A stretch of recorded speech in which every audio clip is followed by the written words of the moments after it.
Hey family, how's it going? Crizooo here. Looking fucking huge, you know what I'm saying? I'm up 190. I've been hitting the gym. I haven't really been recording, man. I'm feeling pretty good. I'm also feeling pretty good because I want to go see Turnstile in San Diego last night. Absolutely amazing experience. I've seen Turnstile, I think that was my fourth time now, but the last three times were before they left to Europe during the Glow On tour. And ever since then, they've just been performing at festivals and stuff. They haven't been in Los Angeles. They haven't been anywhere, honestly, on the West Coast for a while. And so this was like my first big opportunity to go see them again. They played in Los Angeles last weekend.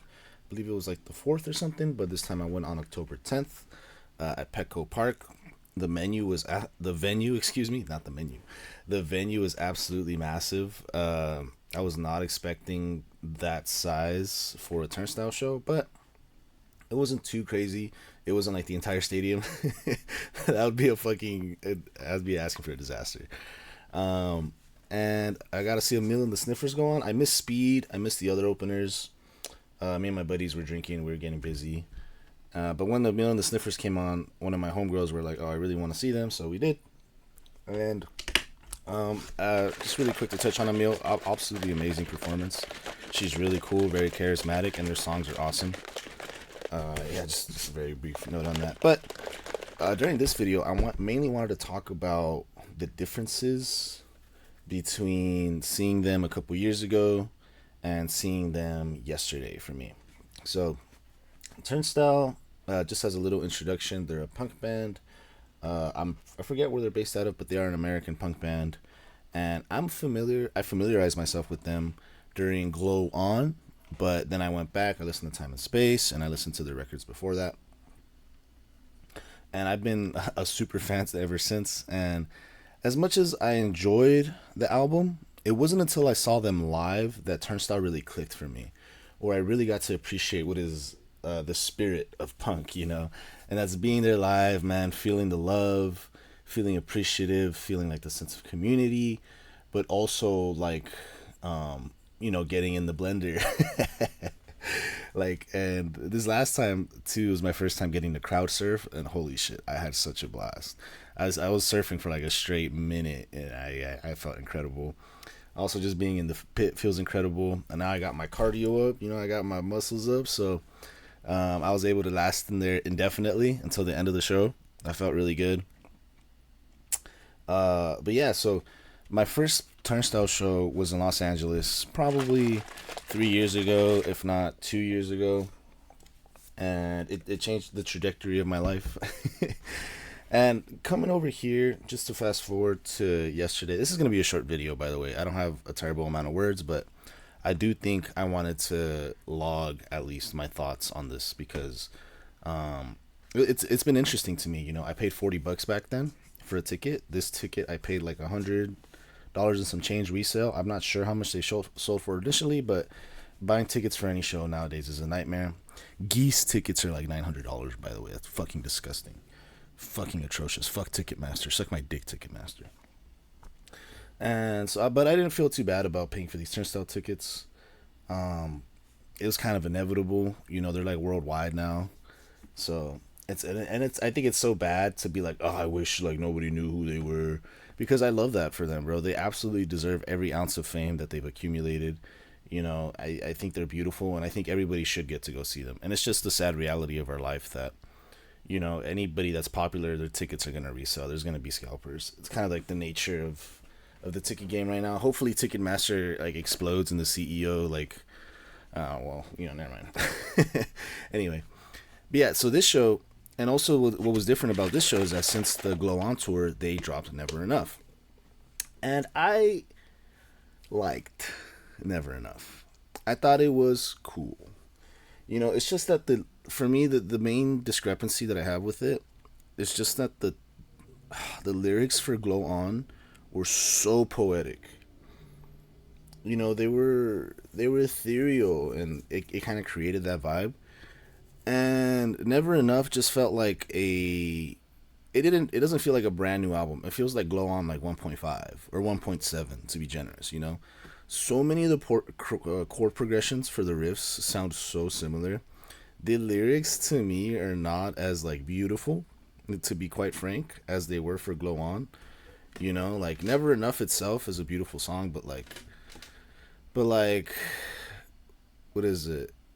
Sun Shower, and that's just the one I name off the top of my head. But a lot of the lyrics seem so simplified, like kind of more digestible, and that was very disappointing for me. You know, I had a big appreciation for the lyricism in Glow On, and like again, I have to reiterate.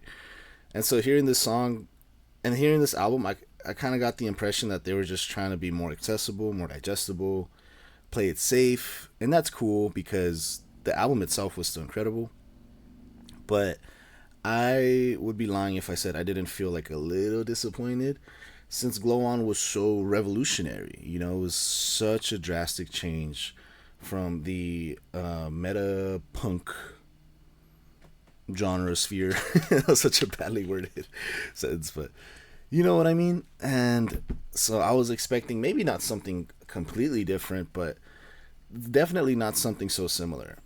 But I must say that even though I felt that way about the studio recording of Glow On, or forgive me, of Never Enough, the live performances were absolutely electric still.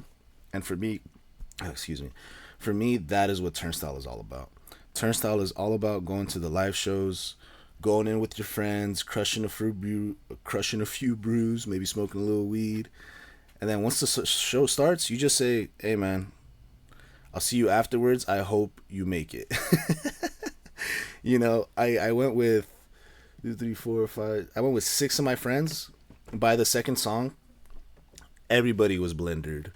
You know, and it was even worse for me because I got carried all the way to the front by the crowd surf. Once that happens to you, the security guard grabs you off the rails, and then they take your ass. Oh, excuse me. They make your ass walk all the way to the side of the crowd, and then when you do that, you have to like get into like the middle of the crowd minimum. You're not gonna push in through the front from the side, and then you got to get yourself way back inside. You know, and sometimes you have to wait for songs so that you could traverse through the mosh pits to get back to the front. It's hard, and like forget about getting on the rail like after like a song or two.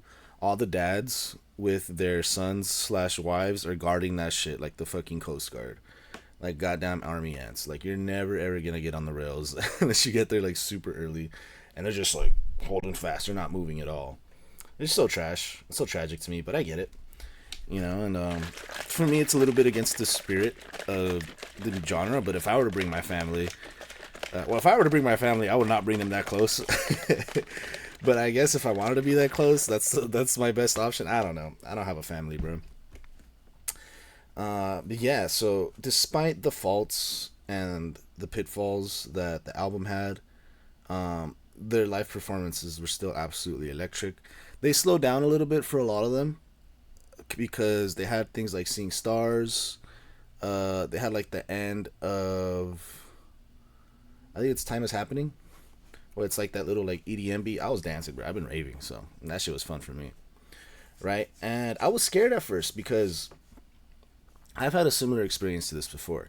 See, right before COVID kicked off, like what was it, 2019 or 2020? In that March, I want to go see a Tame Impala show with my ex girlfriend. She had bought me tickets for Christmas, and I love Lonerism, right? And Currents, I also really enjoyed. I grew to love Lonerism more than Currents, and then the album before that, I forget the name, but I liked some of the songs off of it as well. And then he drops the Slow Rush, you know, and everybody's super excited. He's coming off of a great run, amazing 3 album run, and everyone's like, wow, what's he gonna do next? And he was kind of like the golden child of the music industry. You know, he was working with Scott, he was working with a bunch of other artists as like, at least producer or like some kind of credits for writing. So people were like, wow, like he's putting out another album already. And I was maybe severely disappointed is the wrong word, but the Slow Rush was boring. It was boring. It was boring. Like I don't know how else to put it. Like, and so I show up to the concert. I listened to the album 3 4 times before the show, you know, just because it was coming up. I think the show came out like maybe a month after the album dropped anyway. And I was like, okay, we listened to it on the way up. And during the show, he would play Elephant. The fucking roof would get blown off the place. People going absolutely insane. All the way up in the stands, people were jumping up and down on their seats. The whole stadium was shaking. I think it was like Golden One Center in San Diego. Huge stadium, massive. And then he would play uh, Borderline right after. He'd be like, okay, guys, keep that energy up, because he's like a little tiny man. He'd be like, keep the energy up, guys, like for this next one. And then people would just be kind of vibey. They'll just kind of be like, oh, like whatever. And then Kevin Parker, this fucking dickhead, I'm calling him a dickhead, I don't care. He was like, oh, you guys don't care about the new album, huh? You guys just want to hear the old stuff, blah, blah, blah, like annoyed. And I'm like, well, yes, bro. Like, your new album sucks, to be quite frank. So I was scared that he was sassing the audience, like, fucking grow up. But I was scared that this Tame Impala album was going to follow suit. Or, forgive me, this Turnstile album was going to follow suit. But it's a bad comparison because Tame Impala, they took, to Kevin's credit, he took a really big risk. It was a really big switch up. And the last two albums were very different. So everyone just kind of assumed it was going to hit. Maybe for a lot of people it did hit. I don't know. For me, I thought it was trash. And I don't know. Maybe that sentiment kind of carried over in my expectations for Never Enough, And I'm really happy to say that the energy is the same. The performances were amazing. The track list too for the I was thinking about bringing it up, but I felt like it didn't matter. I was just gonna gush. I'd be like, oh, this one was amazing, and this one was cool, and this one was great. So I felt like pulling the track list up doesn't matter too much. He did play a little bit of Glow On at the very end. I know he played Blackout. I know he played Holiday and Mystery. Maybe he didn't play Holiday, but I know he played Blackout and Mystery. I was in the bed for those. I was fucking sick. But yeah, if you have similar sentiments and you're scared that the Turnstile shows don't kick ass, for whatever reason, I guess don't be. This video was more so just for me, honestly, because I have had a rocky relationship with Never Enough, at least the studio record. And now I'm going to be spending it a lot more. That I went to their live shows because, one, of course, for the nostalgia and like the memory of me going to the live shows with my friends. It was a lot of my friends' first time going to a Turnstile show. And I was scared they weren't going to like it, to be quite frank.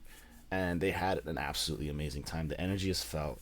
The fans are beautiful. If I could just say, like, Turnstile fans, if you're at the show, if you go to any show, you guys are so beautiful. Thank you guys for always picking somebody up when they fall down. Like Brendan says, thank you for taking care of each other. I think that's a big allure of this community and a big reason why it's so precious, at least to me. But yeah, Turnstile, San Diego, Modern Girl Media.